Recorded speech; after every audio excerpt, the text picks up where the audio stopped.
when the people of Ireland share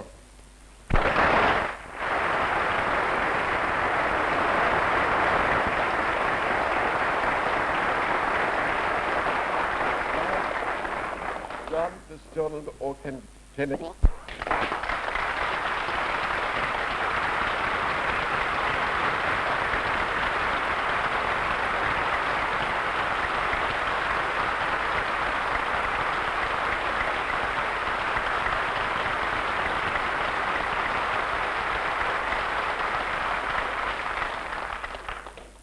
Speaker, Prime Minister, members of the Parliament,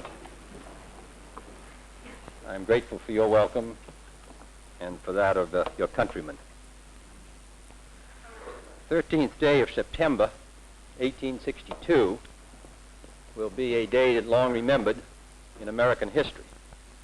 At Fredericksburg, Maryland, thousands of men fought and died on one of the bloodiest battlefields of the American Civil War.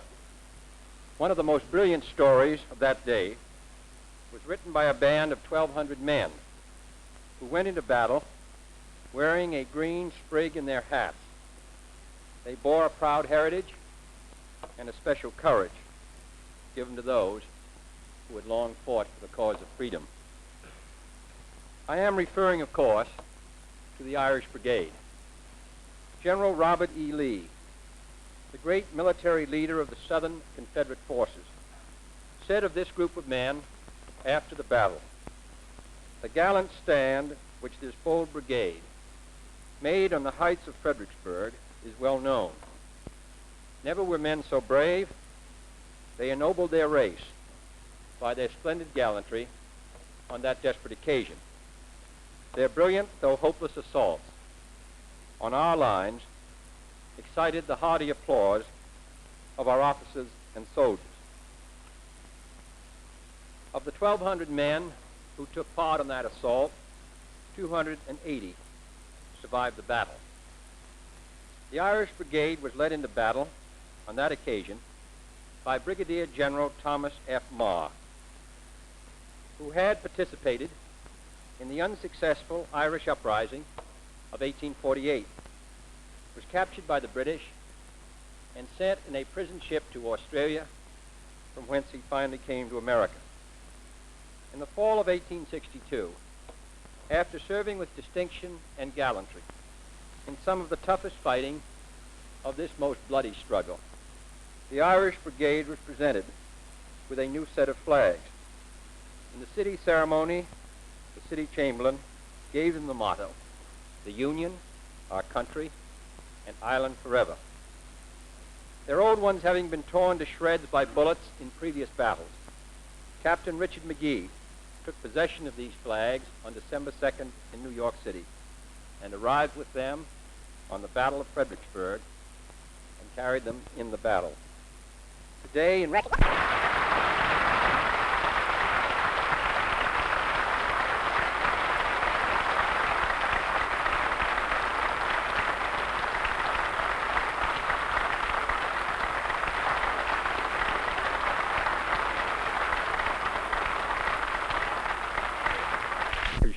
his effort.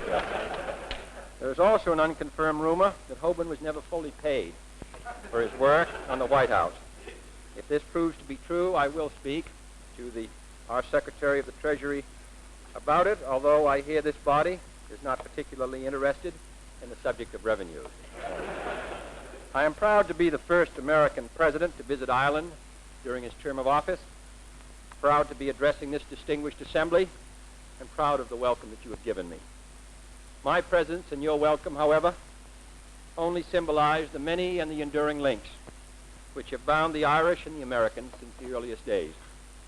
Benjamin Franklin, the envoy of the American Revolution, who was also born in Boston, was received by the Irish Parliament in 1772. It was neither independent nor free from discrimination at the time. But Franklin reported its members, and I quote him, are disposed to be friends of America. By joining our interest with theirs, he said, a more equitable treatment might be obtained for both of our nations. Our interests have been joined ever since. Franklin sent leaflets to Irish freedom fighters.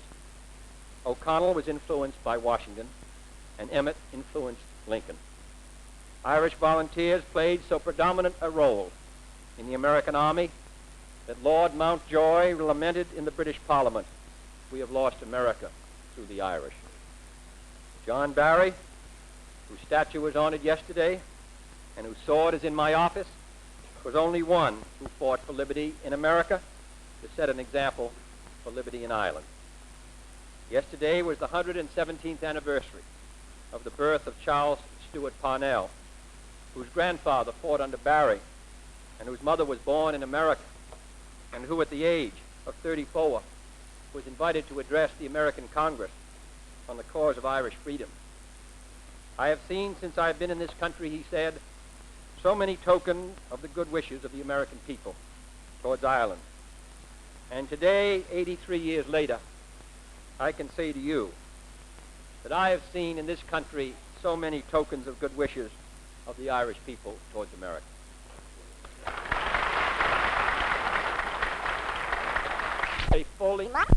And today I am certain free Ireland, a full-fledged member of the world community, where some are not yet free, and where some counsel an acceptance of tyranny, free Ireland will not be satisfied with anything less than liberty.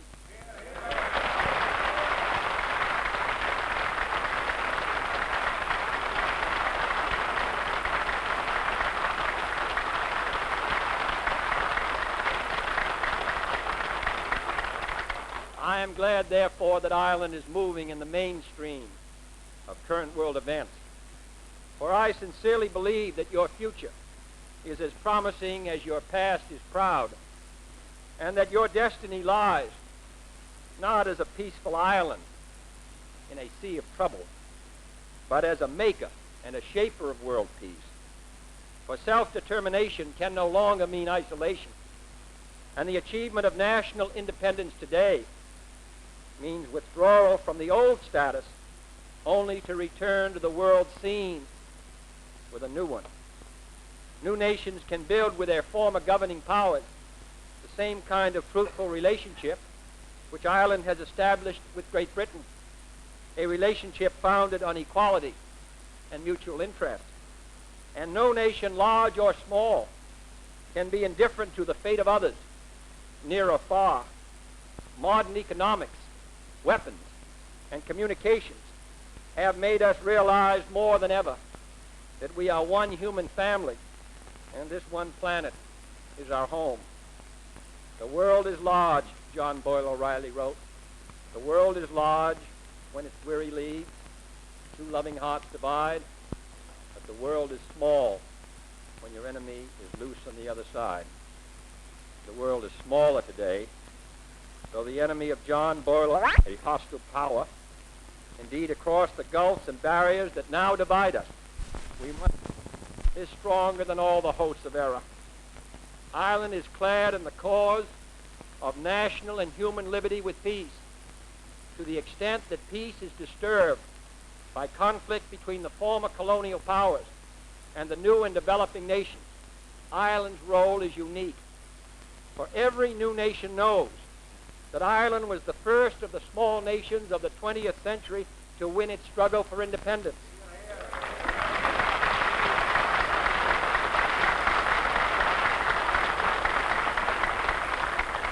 And that the Irish have traditionally sent their doctors and technicians and soldiers and priests to help other lands keep liberty alive. At the same time, Ireland is part of Europe, associated with the Council of Europe, progressing in the context of Europe, and a prospective member of an expanded European common market. Thus, Ireland has excellent relations with both the old and the new, the confidence of both sides, and an opportunity to act where the actions of greater powers might be looked upon with suspicion. The central issue of freedom, however, is between those who believe in self-determination and those in the East who would impose upon others the harsh and repressive communist system. And here your nation wisely rejects the role of a go-between or a mediator. Ireland pursues an independent course in foreign policy, but it is not neutral between liberty and tyranny, and never will be.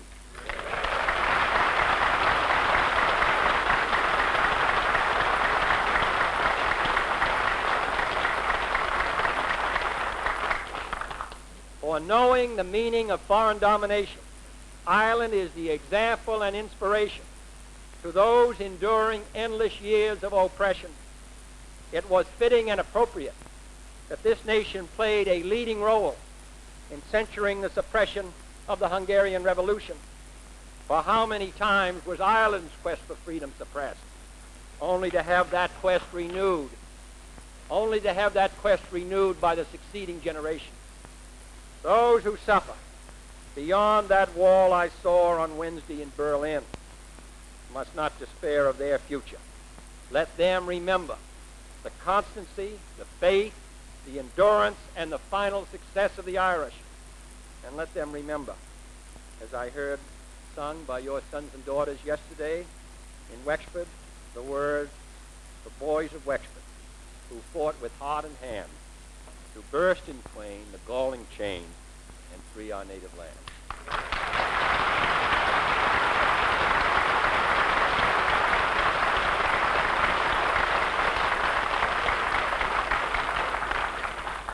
The major forum for your nation's greater role in world affairs is that of protector of the weak and voice of the small, the United Nations. From Cork to the Congo, from Galway to the Gaza Strip, from this legislative assembly to the United Nations, Ireland is sending its most talented men to do the world's most important work, the work of peace. In a sense, this export of talent is in keeping with an historic Irish role. But you no longer go as exiles and immigrants, but for the service of your country, and indeed of all men.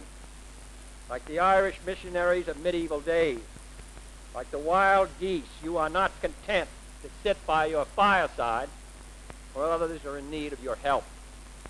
Nor are you content with the recollections of the past when you face the responsibilities of the present. 26 sons of Ireland have died in the Congo. Many others have been wounded.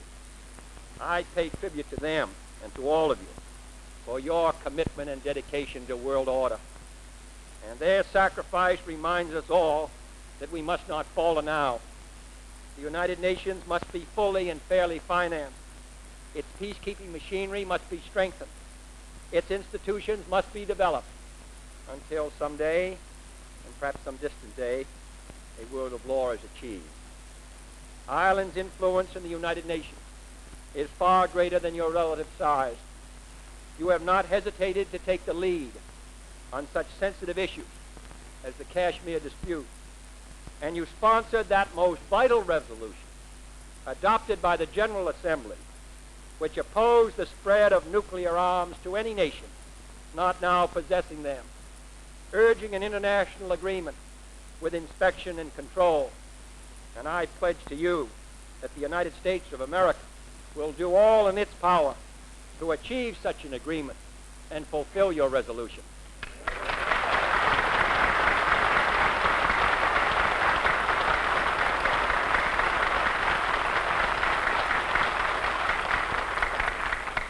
I speak of these matters today not because Ireland is unaware of its role, but I think it important that you know that we know what you have done.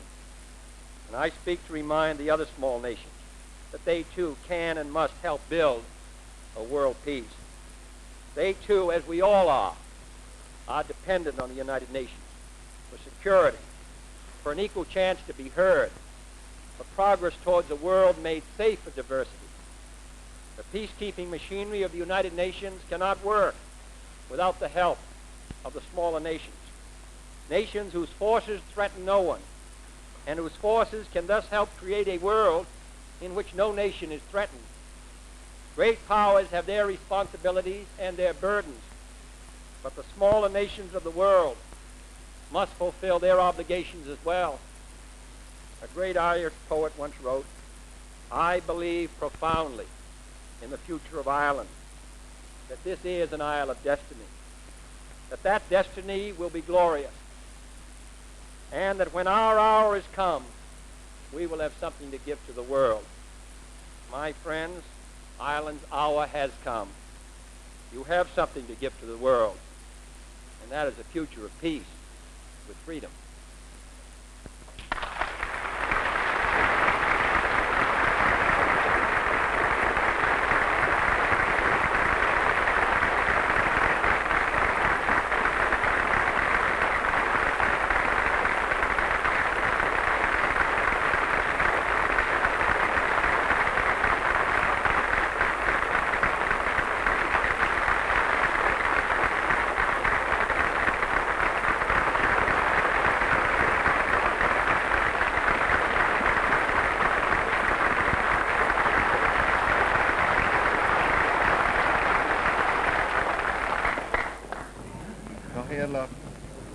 Gael yn Tanner yn bwyhas na gwaed.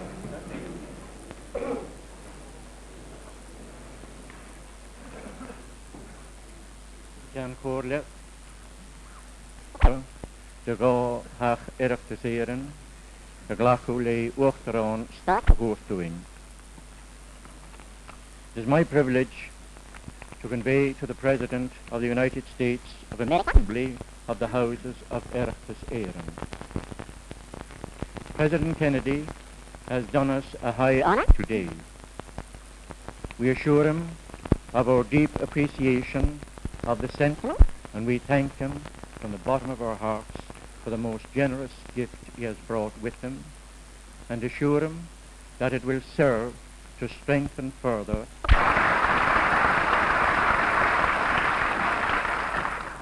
this indeed is the foundation of the state. A visitor has been accorded the distinction of addressing us in joint session from the floor of the House.